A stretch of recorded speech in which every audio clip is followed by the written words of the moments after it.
윤석열 대통령의 끝없는 독선과 폭주 그리고 그런 윤심의 경우에만 골몰하는 집권 여당에 의해 양곡관리법 개정안이 재투표에서 끝내 부결됐습니다.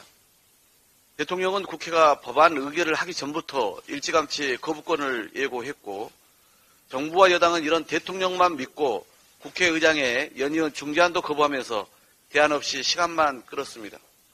결국 국회가 법안을 처리하자 여당은 바로 거부권 행사를 건의했고 이에 대통령이 법안을 재표결해달라는 거부권을 수용하자 황당하게도 자신들이 요구해왔던 재표결에 임할 수 없다는 생억지까지 부렸습니다.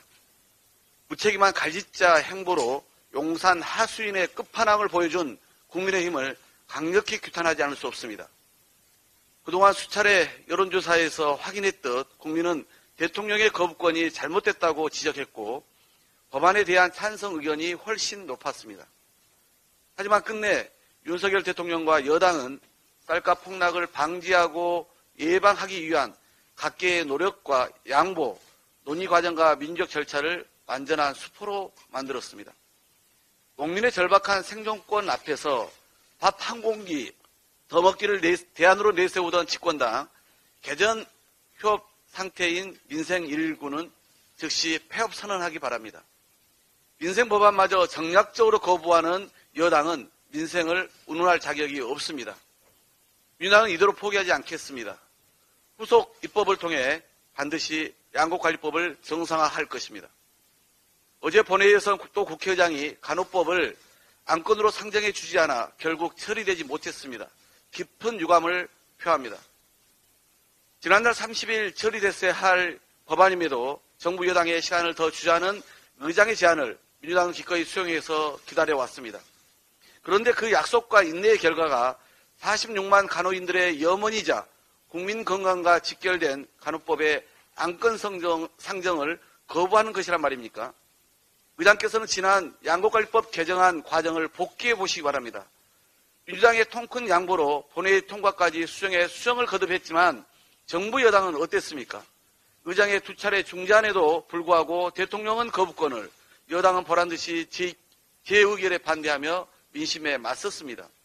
거듭 강조하지만 간호법은 지난 대선 양당 후보의 공통 공약입니다.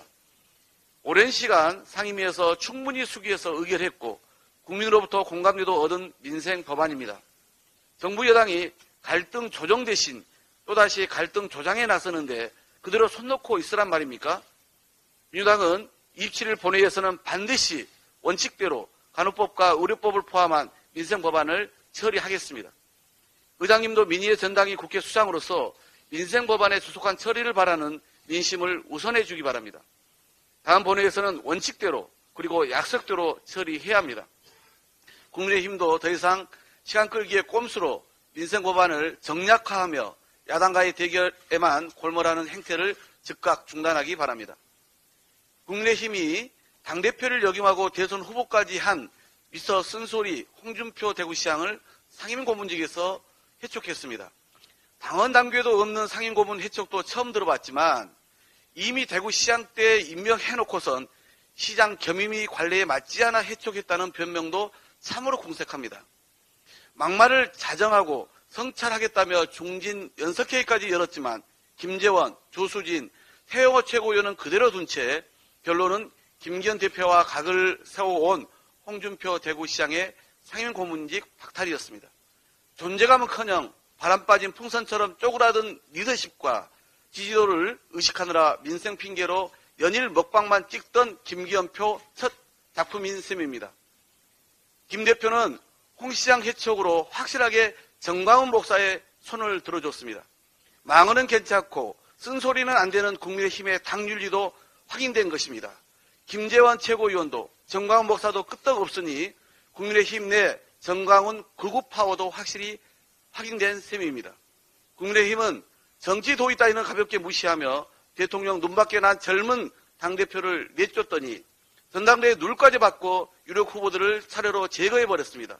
그렇게 탄생한 윤심 맞춤형 당대표와 윤심 보위부 최고위원회 지난 30여일은 연이은 막말과 집안 싸움으로 점철된 그야말로 점입가경 막장 그 자체입니다.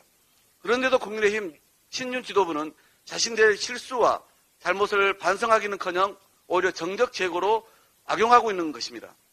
윤석열 정부 출범이 1년 다 돼갑니다. 어제 미국 인텔과 세계 최대 모바일 반도체 설계 자산 기업인 영국의 ARM의 반도체 유탁 생산, 파운드리 분야에서 동맹을 선언했습니다. 우리나라 반도체 산업에 또 하나의 큰 악재가 발생한 것입니다. 지금 강원도를 포함해 전국 곳곳에 산불로 피해 입은 이재민들, 제1구력외교와 혈맹 미국 정보기관의 대통령실 도청 등 윤석열 정부에 잇따른 외교 참사까지 나라 안팎의 어려움이 헤아릴 수 없는 지경입니다. 그런데 국민의힘은 언제까지 집안 싸움이나 하며 권력 다툼에 빠져 있을 것입니까? 지금 집권 여당이 해야 할 일은 산적한 민생 현안을 신속히 해결하는 것입니다. 부디 경제 위기로 고통받는 국민의 목소리에 귀 기울이기 바랍니다. 국민은 안중에도 없는 여당의 무책임한 행태가 계속된다면 더 이상 국민이 용납하지 않을 것임을 분명히 경고해 둡니다. 이상입니다.